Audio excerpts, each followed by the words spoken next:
ইমানদার আসে, মুনাফিক আসে, আর হলো কাফের মুশরিকরা আসে। এই তিন শ্রেণীর লোক যে কোনো মাজলিসে আসে, কোরআন হাদিসের মাজলিসগুলিতে আসে।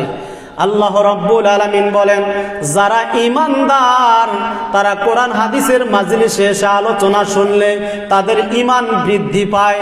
কে বলেছেন? বলেছেন আল্লাহ সুবহানাহু ওয়া তাআলা। আল্লাহ রাব্বুল আলামিন বলেন, ইন্নামাল মুমিনুনা আল্লাযীনা ইযা যুকিরাল্লাহু ওয়াজিলাত কুলুবুহুম ওয়া ইযা তুলিয়াত আলাইহিম আয়াতুহু যাদাতুহুম ঈমানা ওয়া আলা রাব্বিহিম ইয়াতাওয়াক্কালুন। আল্লাহ রাব্বুল আলামিন বলেন, ইন্নামাল মুমিনুনা আল্লাযীনা ইযা যুকিরাল্লাহ, যারা মুমিন তাদের সামনে কোরআনের আলোচনা হলে, হাদিসের আলোচনা হলে তাদের দিলটা অন্তরটা নড়া দিয়ে ওঠে, কেঁপে ওঠে।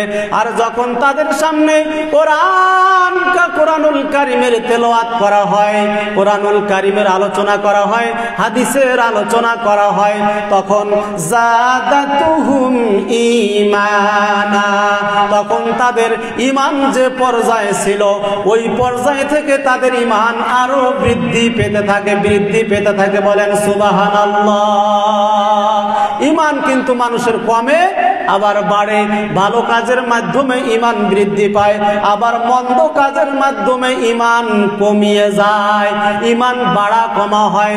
তাই আল্লাহ রাব্বুল আলামিন বললেন, ওয়াজ নসিহত, ওয়াজ মাহফিলে আসে, ওয়াজ নসিহত শুনলে যারা ঈমানদার, যারা মুমিন তাদের ঈমান আরো বৃদ্ধি হতে থাকে, বলেন সুবহানাল্লাহ। এটা হলো এক শ্রেণীর লোক। আল্লাহ পাক আমাদের এই শ্রেণীর মধ্যে থাকার তৌফিক দান করুন, বলি আমিন। আর এক শ্রেণীর লোক হচ্ছে এরা হলো কাফের। আল্লাহ রাব্বুল আলামিন বলেন, এই কাফেরেরা যখন কোরআনের কথা শোনে, আল্লাহ রাব্বুল আলামিন বলতেছেন, ওয়াকালাল্লাযীনা কাফারু লা তাসমাউ লিহাযাল কুরআন ওয়ালগাউ ফীহি লাআল্লাকুম তাগলিবুন।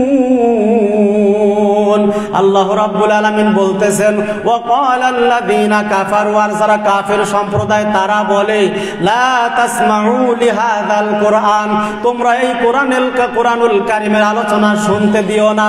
কোরআনুল কারীমের আলোচনা যেখানে হয়, কোরআন হাদিসের আলোচনা যেখানে হয় সেখানে হট্টগোল করো, বাধা দাও।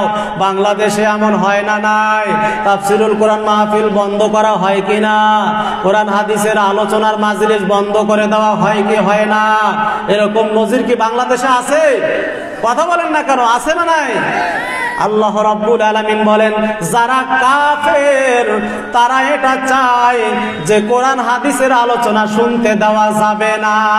যদি কোরআন হাদিসের আলোচনা বন্ধ করে দেওয়া যায়, এই মাহফিলগুলো যদি বন্ধ করে দেওয়া হয়, তাহলে কাফের মুশরিকরাই জিতে যাবে, বলেন নাউযুবিল্লাহ।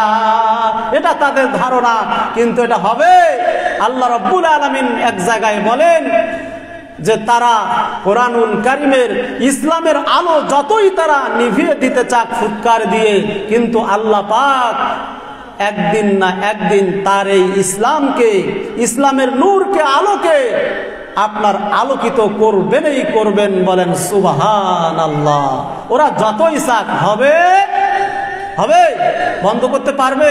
কোরআনের আওয়াজ বন্ধ করতে পারবে কেউ? পৃথিবীতে কেউ পেরেছে? এখন পারবে? ভবিষ্যতে কেউ পারবে না। 2 নম্বর গেল। 3 নম্বর হচ্ছে মুনাফিক যারা।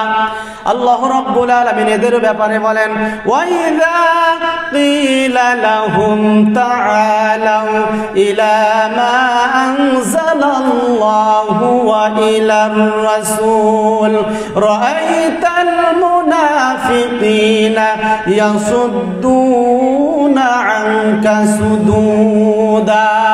আল্লাহ রাব্বুল আলামিন বলেন এই পৃথিবীতে এমন কিছু মানুষ আছে তাদেরকে যখন বলা হয় মা আনজালাল্লাহ, আল্লাহ যা নাজিল করেছেন সেদিকে আসো, অর্থাৎ কোরআন হাদিসের দিকে আসো, যখন তাদেরকে এই কথা বলা হয় ওয়া ইলার রাসূল, এবং তোমাদের রাসূলের আদর্শের দিকে আসো, রাসূলের সুন্নাতের দিকে আসো, তখন যারা মুনাফিক, আল্লাহর নবী বলেন রাআইতাল মুনাফিকিনা ইয়াসুদ্দুনা আনকা সুদুদা, তখন হে নবী আপনি দেখতে পাবেন যারা মুনাফিক তারা পিছন ফিরে পালাবে, যারা মুনাফিক তারা কেটে পড়বে। কেনই বা কেটে পড়বে না? যখন দেখে যে এখানে সুদের বিরুদ্ধে আলোচনা হচ্ছে তখনই তারা এখান থেকে কেটে পড়ার চেষ্টা করে। যখনই দেখে যে এখানে পর্দার বিষয়ে আলোচনা করা হচ্ছে, যখনই দেখা যাচ্ছে জয়ীব জাল হাদিসের আলোচনা করা হচ্ছে, যখনই দেখা যাচ্ছে বাপদাদার ধর্মের উপরে আলোচনা হচ্ছে, তখন তারা সেখান থেকে আস্তে করে জুতা নিয়ে উঠে পিছন ফেরে কেটে পড়ে। কথা বলেন ঠিক না বেটি? এই যে সমাজে বেদাতি যে সম্মিলিত মুনাজাত আছে না, প্রায় জায়গায় আমরা লক্ষ্য করে দেখেছি শায়েখ আব্দুর রাজ্জাক বিন ইউসুফ, এরপরে শায়েখ ডক্টর মুজাফফর বিন মুহসিন হাফিজাহুল্লাহ, এদের মতো আলেম ওলামারা যখন স্টেজে যখন